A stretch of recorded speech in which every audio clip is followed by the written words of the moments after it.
Hey, what's up YouTube? Morty Jackson writes some money today. Back today guys with another video. This is going to be a DVD review of WrestleMania 25. I did say to RK Legend 619 that I would do a DVD review randomly for you, and here it is, WrestleMania 25. Of course I got this in special packaging. I got this not last Christmas but the one before that, so 2009. It came with a free book, the WWE Encyclopedia that I actually got. I can actually show off my book collection to you guys one day, but yeah, just history of WrestleMania up to WrestleMania 24. It's a pretty cool book. And here's the back of the cool cover, and then here is the proper cover of WrestleMania 25. The back got a picture of Rey Mysterio diving onto JBL, and there's John Cena lifting up both the Big Show and Edge. That was amazing. And Triple H giving the vintage clothesline to Randy Orton. Here's our 3 discs. Okay, a lot of people really don't like WrestleMania, but I really liked it, so, you know. Alright, let's go on with it, so. Of course, before the National Anthem was sung, we had the quick WrestleMania movie, like they do for every WrestleMania. Anyway, Nicole Scherzinger's America the Beautiful, I'm actually quite a fan of her, she's quite good. And then after that, really great performance, and we had the Money in the Bank ladder match, opening the show, CM Punk versus Kofi Kingston versus MVP versus Shelton Benjamin versus Kane versus Mark Henry versus Finley versus Christian. The crowd really favoured Christian and Kane to win. I must admit, I do agree, because CM Punk won the year before, and there was Shelton Benjamin and another guy a lot of people wanted to see win. And then there was guys like Kofi and MVP who kind of had a bit more left in them for years. Unfortunately, MVP left WWE. But anyway, I enjoyed this match quite a lot. I thought the main part of it was when Shelton Benjamin did like the senton dive of like a 30-foot ladder onto everybody. It was incredible. And then Christian was hit a kill switch to CM Punk off a ladder, which was even awesome. And then there was Mark Henry delivering a World's Strongest Slam to Kofi Kingston on a ladder, which was really cool as well. So in the end of it, we come to CM Punk, unfortunately, but I'll give this match 4 stars. I thought it was a great match. Amazing ladder match. You like saw 3 ladders combined together, which was really awesome. But yeah, I really think this match was a fantastic, great match. So 4 stars. Then we had the 25 DU Battle Royal to determine the first ever Miss WrestleMania. Kid Rock actually performed here, but they actually cut it out, which I thought was good, because I don't really want to like. I'm a fan of Kid Rock, but I don't want to have to like sit through like a concert every time I want to just like watch his pay-per-view. This match is bad. I mean, it's not a half bad Diva Battle Royal, because we see them so often, and to be honest, most of them are pretty bad. I mean, I didn't mind the whole Santina thing at WrestleMania, but then when it went on for like Backlash and to Extreme Rules, it just went on too much, and it became too much of a joke, to be honest with you, and it really wasted time at pay-per-views, which I thought.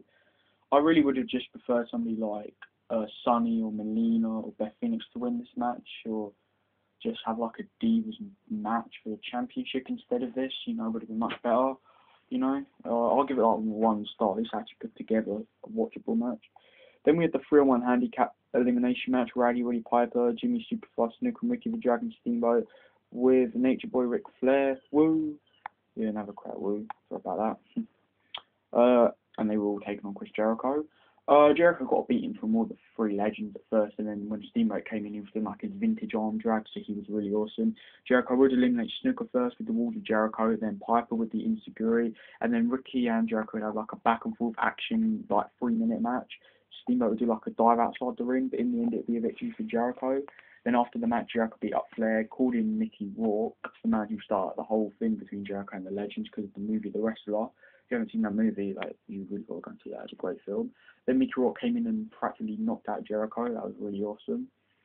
And even though I'm a Jericho fan, but that was pretty cool. And I'll give this whole thing 3 stars. It was a good match. You know, it was something special to watch, and it was really good to see Legends competing when they actually were able to compete. You're not like really bad, but I mean, Steamboat looked awesome in this match. He really did. And I want to quickly show you guys something actually about Ricky Steamboat. I haven't actually ever showed you guys this, but I actually met his son at an event. Ricky Steamboat. You know, I actually did meet his son somewhere last year at some point in the show I went to see. I don't know what it was called, but you know, they went up to see some wrestling. They actually met Ricky Steamboat's son. They announced and everything, and yeah, it was really actually cool. He was really good, and I actually do hope he gets into the WWE, because he actually is very talented, I think. So yeah, that's what I could show you that, guys. Okay, next match of the night was the Extreme Rules match between Jeff Hardy and Matt Hardy. This match was great. I mean, I loved this match.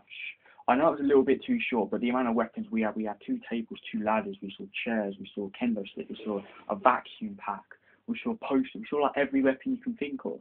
It was incredible. It was just a great match. I would give it 4 stars. The really sick bit was when Matt Hardy hit a twist of fate to Jeff Hardy on a chair, which really was sick. After Jeff Hardy like dived off of 2 ladders, sort of leaped over one and leaped over one, another one, and then Hardy moved out of the way, and then yeah. But there was also a cool moment when Jeff Hardy like dived from 2 tables onto Matt Hardy. That was really cool. So I'll give this 4 stars. Then we had the Intercontinental Championship match, JBL versus Rey Mysterio. This lasted 21 seconds. Rey Mysterio became the new Intercontinental Champion, and JBL quit. No rating, but quite funny. Then we had the Undertaker versus Shawn Michaels. Now, guys, this is my most favourite match I've ever seen. I love this match. It is the best match, in my opinion, I think I've ever seen. I do believe it is the greatest WrestleMania match ever. Many people say it is. I believe it is probably one of the greatest, or if not the greatest match I've ever seen from both The Undertaker and Shawn Michaels. Maybe even the greatest match ever. It is without a doubt a match that just makes this pay-per-view a fantastic one because of that match. It was a brilliant match. I loved it. It is just so incredible. It is just, wow, it is an amazing match.